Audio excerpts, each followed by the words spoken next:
In this video, I'm going to show you an alternate way that you can cut out your Olivia bodice after you have it blocked and smocked. So I have gone through the pattern exactly how I was supposed to with my rose smocked, and everything is completed with that.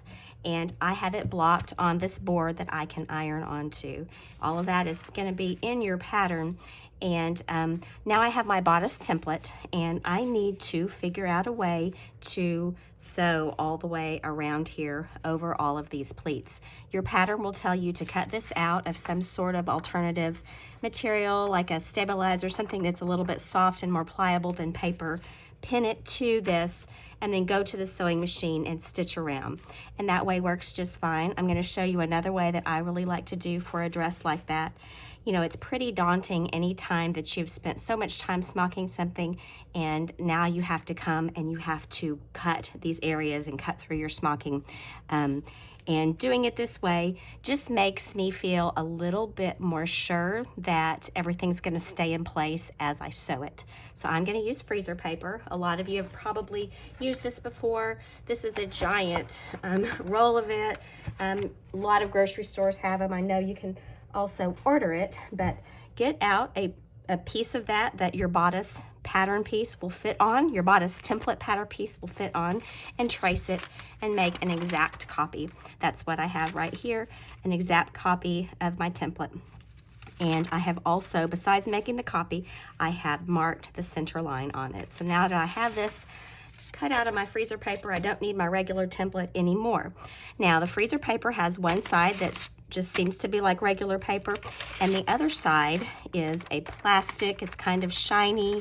You can tell that it's very different from the top side, but this is the side that you're going to need to put down on to the fabric. And we're supposed to be lining up the template with the bottom row of smocking. Now, mine is blocked here with my smock side down. You can do it either way, smocking down, smocking up. It doesn't really matter.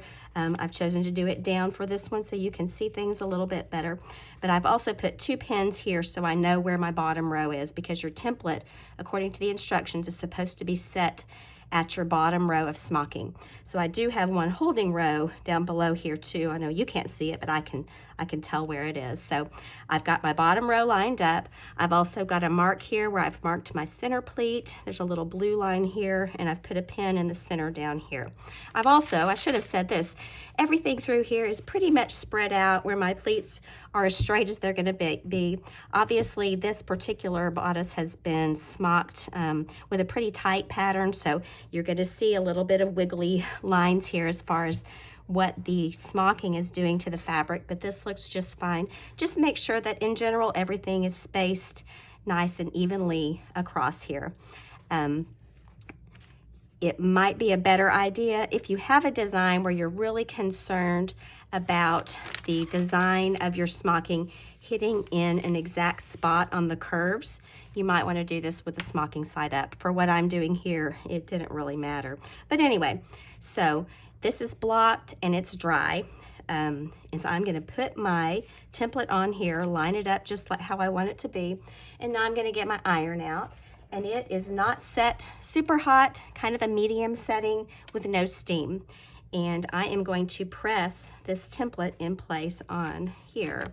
Now, I guess when I say press, I'm not pressing hard. I don't feel like I am moving the, I don't feel like I'm pressing down the pleats at all, but you just leave it in place for maybe 6 or 7 seconds in each area and then move on.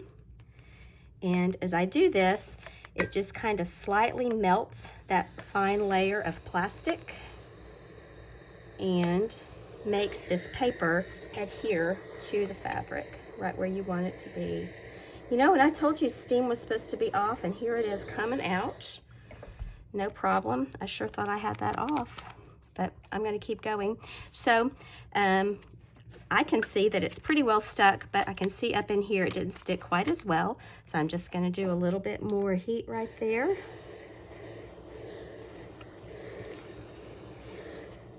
Up in that area. And you can see that everything is stuck down very nicely.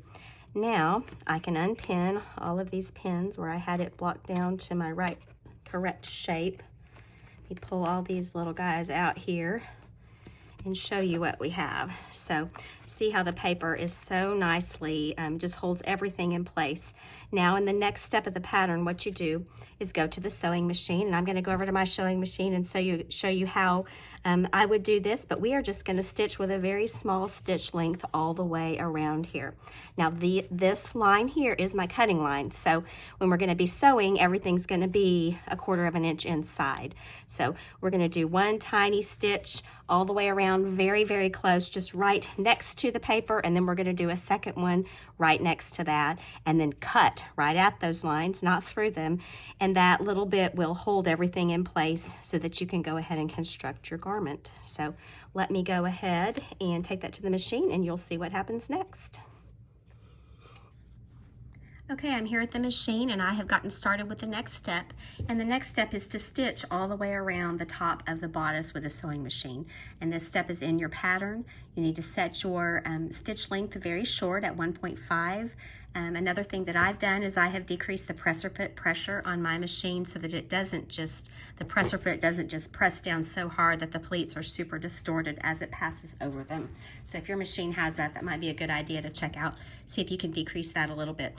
But all you're going to do is just sew all the way around the top. Now remember, we don't need to sew the bottom of our template, just the top.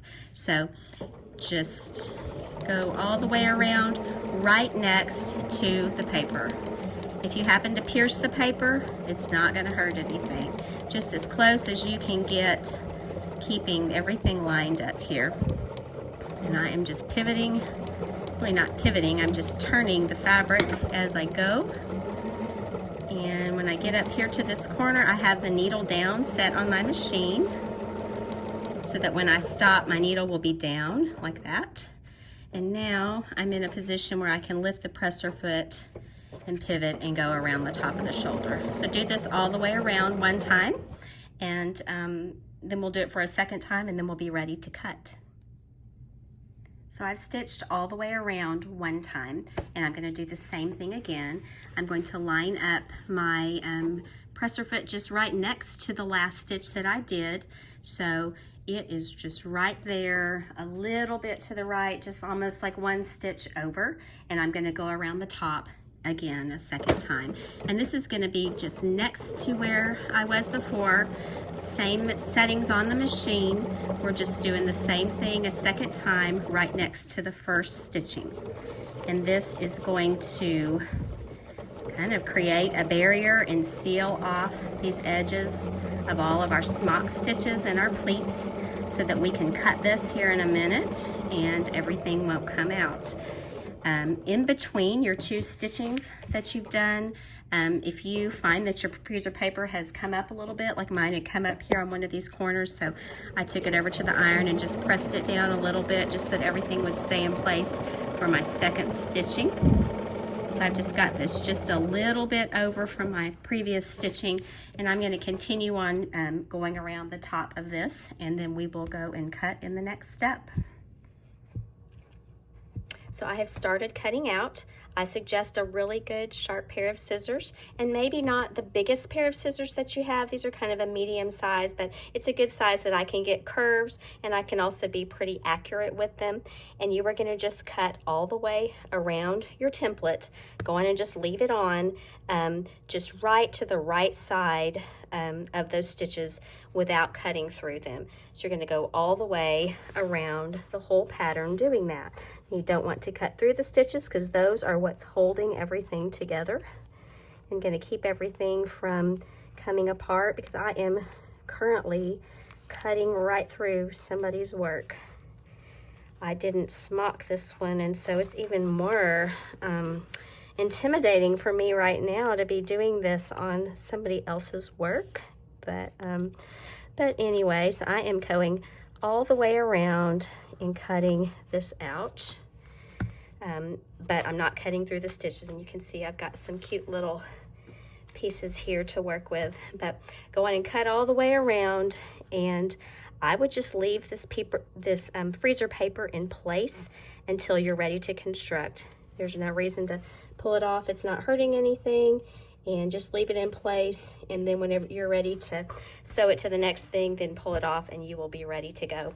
Another thing I didn't mention is this freezer paper technique is something that you could do also with a Lee or Mary D, you know, in those situations where you're having to cut around the armhole.